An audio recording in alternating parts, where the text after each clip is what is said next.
So a couple days ago, showed a couple new knives I got on Thursday, yesterday. This is my Spartan Blades Horcos. Absolutely beautiful knife. This is now my most expensive knife I have. My wife makes fun of me for not being able to pull the trigger on something that I really want, like a Strider, for example. Real expensive knives. Finally just fixed the edge.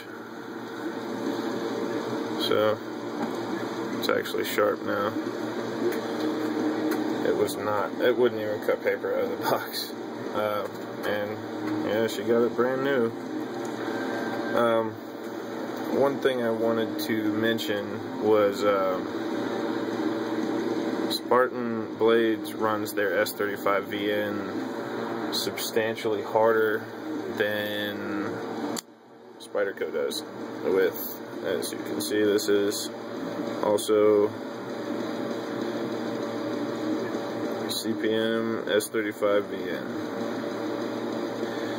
I know it's hard to see, but best I can do. So this knife took me almost an hour and 15 minutes to correct the edge on. This knife, after a bunch of use, which you can't even tell it's been used, that's pretty awesome. It's so smooth still, so shiny. After a bunch of use, I actually had a little tiny nick, roll, whatever you want to call it, right here. And I corrected that. You can see there's no remnants of it, except for a little bit of the skin that it just took off of my finger. You can see it's perfect. Corrected it in about 15 minutes. No problem at all. And this just did not want, the metal did not want to change. This stuff is very hard. So hopefully that means this edge will last a long time. Now, I am not going to come out with any kind of review and after a bunch of hard use with this knife or whatever. I'm not really going to use this much. Maybe if I get an elk this year, I'll get some pictures of me cleaning it with this or something. Generally, I don't use knives like this to clean anything. And I don't really use it as a woods, I'm not going to use it as any kind of a woods blade either. It's stainless. Stainless steel is not meant really for a lot of hard whipping.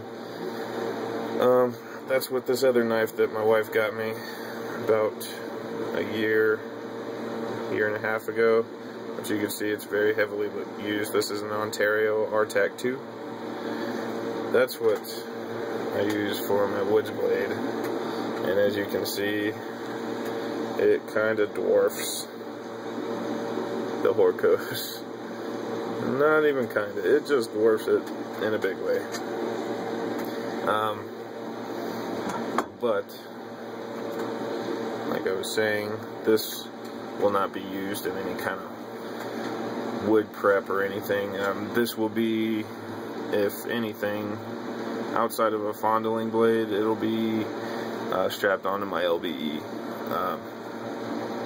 as a tactical kind of blade, because it's not very heavy, even though it's a really thick piece of S35VN, which it's a little bit thicker. No, I guess it's about the same as the RTAC 2 as far as blade stock.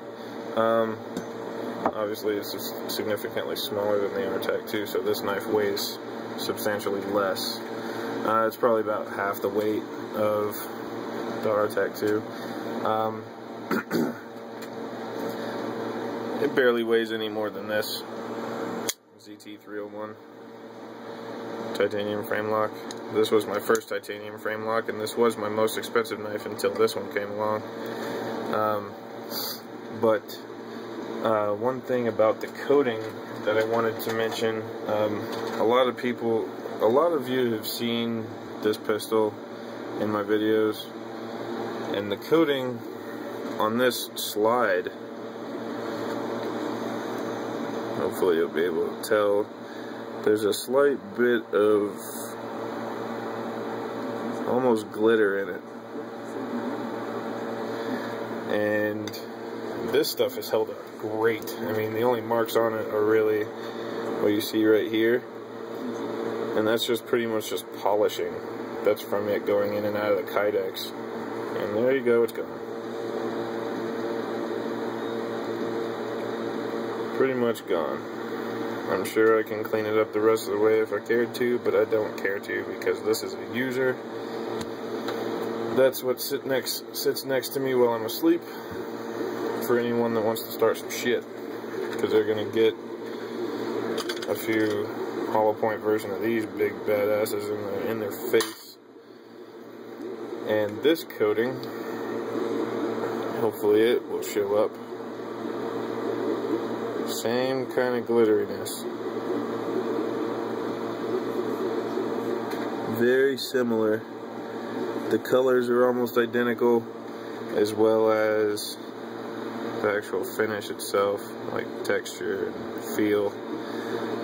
Actual look in real life, not on camera. Sorry, that was a text message. But it's just something I wanted to point out.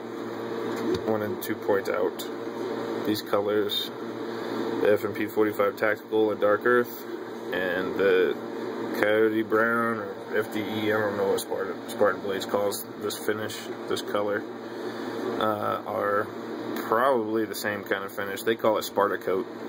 I don't know what that is. I don't know what this is coated with either. It's not Cerakote. It doesn't look anything like Cerakote. It doesn't feel like it. It's not Cerakote. I don't know what it is. Either way, it holds up amazing. Going in and out of Kydex holsters, it just takes it. Another thing I wanted to mention, been getting a few questions about my Hest 2.0 from DPX Gear. To go along with that guy. In comparison, well, honestly, there is no comparison. I have a favorite out of these, and I haven't even used this one. This is absolutely my favorite between the two. It's a lot heavier, and naturally a lot bigger. It's quite a bit bigger. But the big thing is the lock. These are both titanium frame locks. And zero tolerance, I don't know this for fact, but I mean, there's not really much of a way around it, especially after handling this one and a couple Striders and a couple Lion Steels and what's another one? Sabenzas. After handling them, you would understand that this knife, the lock bar, at least the face of it, is carbidized, because there is no sound when you unlock it. Even when you open it full force, it just comes right unlocked. Very easy, very smooth, very gentle. This one is not like that. Now, this cutout here is significantly bigger than the Hest, and it also gets a little bit thinner than the Hest. So, oh, when I said Lion Steel, I meant SR1. This is also made by Lion Steel, as you can see. But the cutout there is a little bit thicker on the Hest, along with being a shorter cut. So this is also already putting quite a bit of tension on the tang of that blade, which you can see it's about maybe right at 50% lockup, which I think is just fine. It doesn't hurt my feelings any. Now, when you unlock this one, I mean, your thumb will get sore if you just sit there and play with it like I do with my knives. But when you unlock this one, you will hear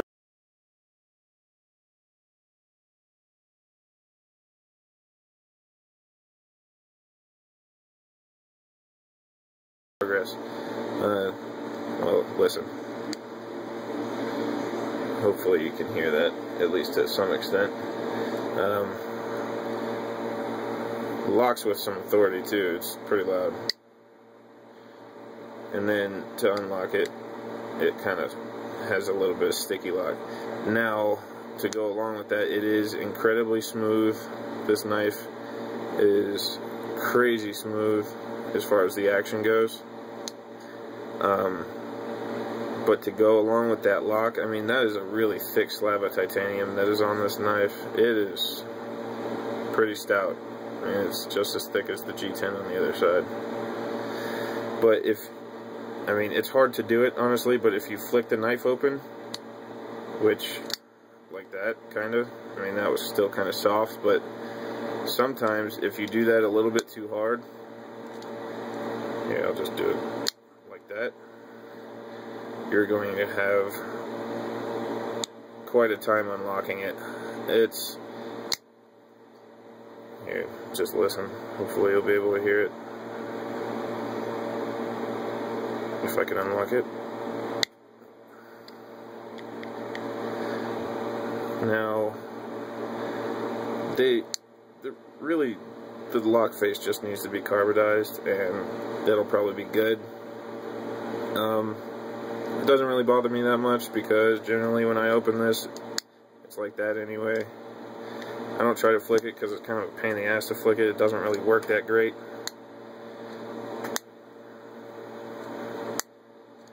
See, there's 4 tries and I didn't do it once. I mean, this is what's in my pocket every single day, and that thing just is eager to lock itself open. It just doesn't compete as far as the action goes with the Para 2s. Now, as far as blade shape, I think that is a total win.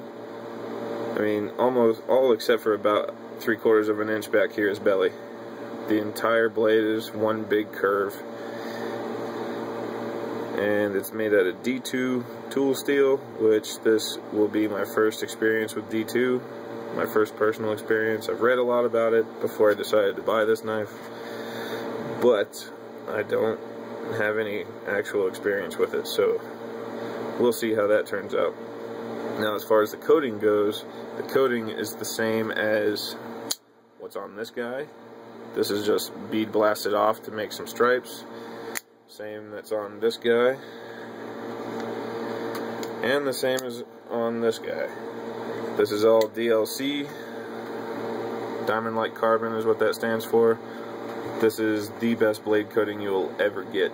I just posted a video kind of recently comparing this knife to a Wilson Combat ELC, and there are like no marks. These dots down here are pencil lead from sharpening my carpenter's pencil at work, but that's it. There's no actual scratches, there's nothing in this. So I am quite a large fan of the DLC coating. This, by the way, is a military Digi DLC Spyderco military, and like you saw, the ZT301.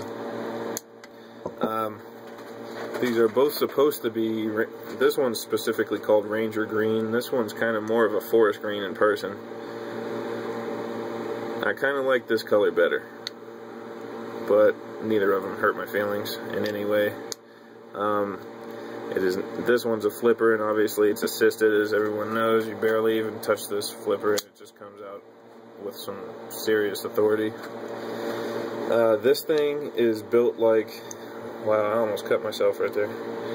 This thing is built like an absolute tank. I mean, they're not cheap. I got this from Blade HQ to replace a Microtech Ultratech that I bought that I was not impressed with, and I will probably never buy another out the front auto or a really just Microtech in general. I don't want to have to deal with their customer service if their stuff's going to fall apart like that. That Ultratech was my first automatic. This is my second automatic, and I'll probably keep this one. I mean, it's not an out the front, which kind of helps me like it a little bit more, as well as this knife was 40 bucks compared to 250 for an Ultratech that was falling apart. So if this one breaks, I'm not going to cry about it. Now this knife is a little bit more expensive. I did spend a little bit more when I replaced the Ultratech with this knife, because this one from Blade HQ at that specific time was $270. I don't honestly have a problem with that. I mean, I found them on eBay before I bought it from Blade HQ for around $50 less. No, it wasn't 50, it was closer to 20. It was $20 less. I could have saved $20, but I mean, Blade HQ is just the shit. Plain and simple, they rock. Their customer service is absolutely amazing. Anyone that wants to buy a knife, go look at Blade HQ first, because if they have it, that's who you should buy it from. If there is a problem, they're gonna fix it. Sorry, that was another text.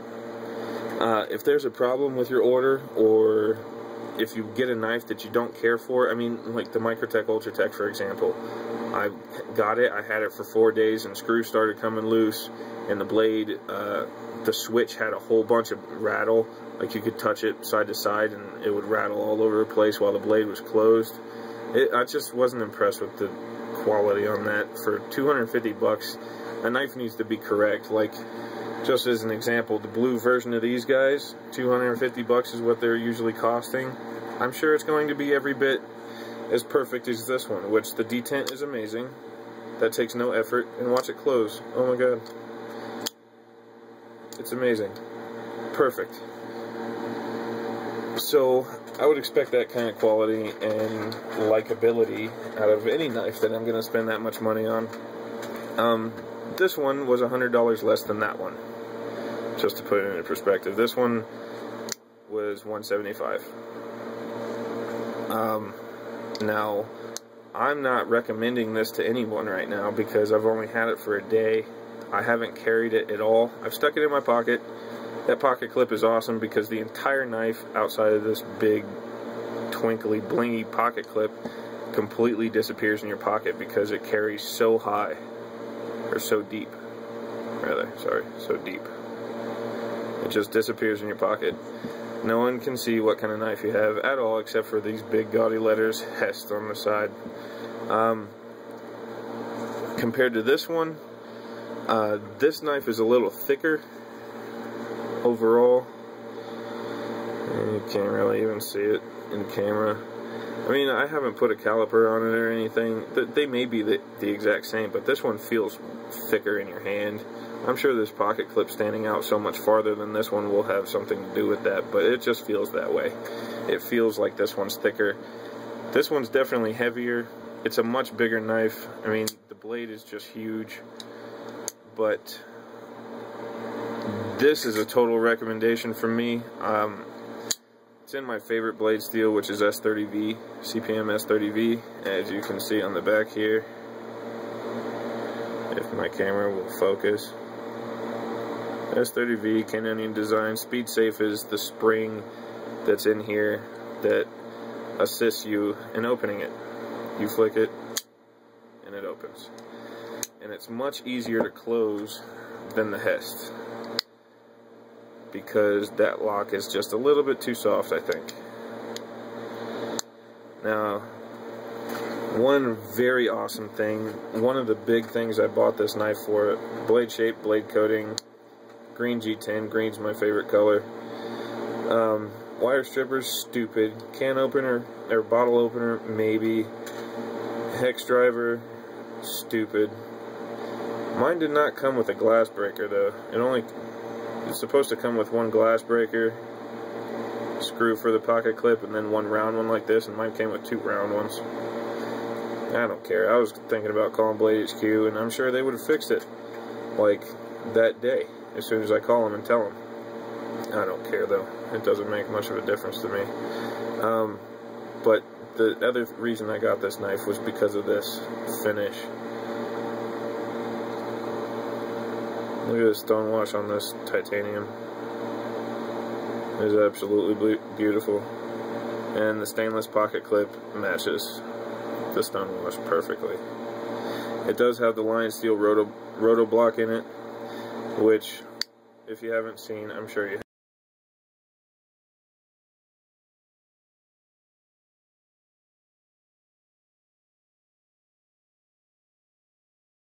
When the knife is open, you can turn this, and now this little doohickey inside of here, that little thing inside of there makes it to where you can't disengage the lock. It's supposed to turn it into a fixed blade, which there's no such thing as a folder that can turn into a fixed blade. If you want a fixed blade, you get a damn fixed blade. If you want a folder, you get a folder. I think that thing's stupid. And if it were to engage while the knife is open, while I'm using it, it'll just piss me off, and I'll probably take it apart and grind it to where it doesn't work. Like I said, never carried it, barely even cut anything with it. I mean, it came like a razor. It just came super stupid sharp, which is awesome, but I don't know how long it's going to hold that edge. This one also came really sharp, but this blade comes to a little bit thicker of a grind. I mean, this blade is much thicker in the first place, but it comes to a much thinner grind, it feels like. So, I mean, and it's full flat grind, whereas this is kind of a high saber. And as you can see, it doesn't start out quite, anywhere near as thick as the Hest. But, I mean, we'll see. I'm sure I'll give some updates about this when time comes, after I've carried it a little bit. Let you know how the steel performs. Let you know if it's worth spending so much more money than one of those amazing knives cost. Or my wife's EDC knife, for that matter. 100 bucks, 120 bucks. That was another message, sorry. 175, 275, or 270 rather. It's your call. I couldn't tell you which one I would think is most worth the money outside of this one. I think that everyone needs to own one of these. Whether, I mean, I'm not saying that this color, I mean, whatever color, it doesn't matter. Everyone needs to own a paramilitary too, because that is by all sense pretty much the best pocket knife. So if you don't have one of these, buy it. After you have one of these, if you decide you want to try something else, I don't know. I think you'll probably be sold on that one between these three. Yeah, so moral of the story, absolutely awesome, best bang for the buck, and quite a large margin, I think. $120 for that knife. Go buy one, like I said. You won't be disappointed. Another alternative is a military. I think these are awesome. The only thing I don't like is the tip-down carry. But, I mean, if you have any other questions about these knives, let me know. I have no problem with making videos or answering questions or whatever. So, thanks for watching my opinions. See ya.